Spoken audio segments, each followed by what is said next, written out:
A person earns 16,000 per month and spend 80% of his income and save remaining amount. If his income increases by 20% and expenditure increases by 10%, find the percentage increase in his saving.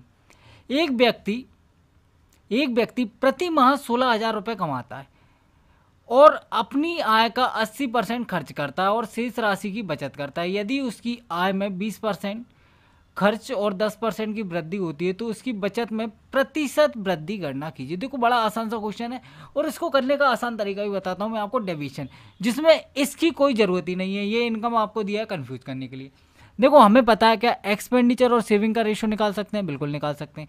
80% क्या कर रहा है, spend कर रहा है। वो 80% का मतलब होता है 4/5, मतलब उसकी इनकम अगर 5 है तो उसका एक्सपेंडिचर 4 है। अगर उसका एक्सपेंडिचर 4 है तो उसकी सेविंग कितनी हो जाएगी, आप बोलोगे सब 1 हो जाएगी। 4 और 1 मिला के 5 होने चाहिए। उसकी इनकम इंक्रीज हो गई 20% और एक्सपेंडिचर इंक्रीज हो गए 10%। एक्सपेंडिचर कितना बढ़ा, 10% बढ़ा, और ओवरऑल इनकम बात करें कितनी बढ़ गई, 20%। ठीक है, अब डेविएशन निकालना है। कैसे निकालते हैं, सिंपल सा तरीका है, ऊपर वाले में से नीचे वाले को घटा दो। 10 में से 20 घटाओगे क्या बचेगा, माइनस का 10। अरे 10 में से 20 घटाओगे क्या बचेगा, माइनस का 10।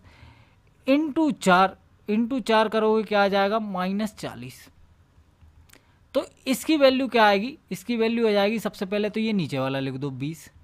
ठीक है, ये अगर माइनस में है तो प्लस लगाना हो, प्लस में होता तो माइनस लगाते हैं, यहाँ माइनस में प्लस लगाएंगे। 40 डिवाइड बाय ये 1, तो 40 और 20 60। 60% बढ़ गई उसकी क्या, सेविंग, जो कि आंसर। बताओ कोई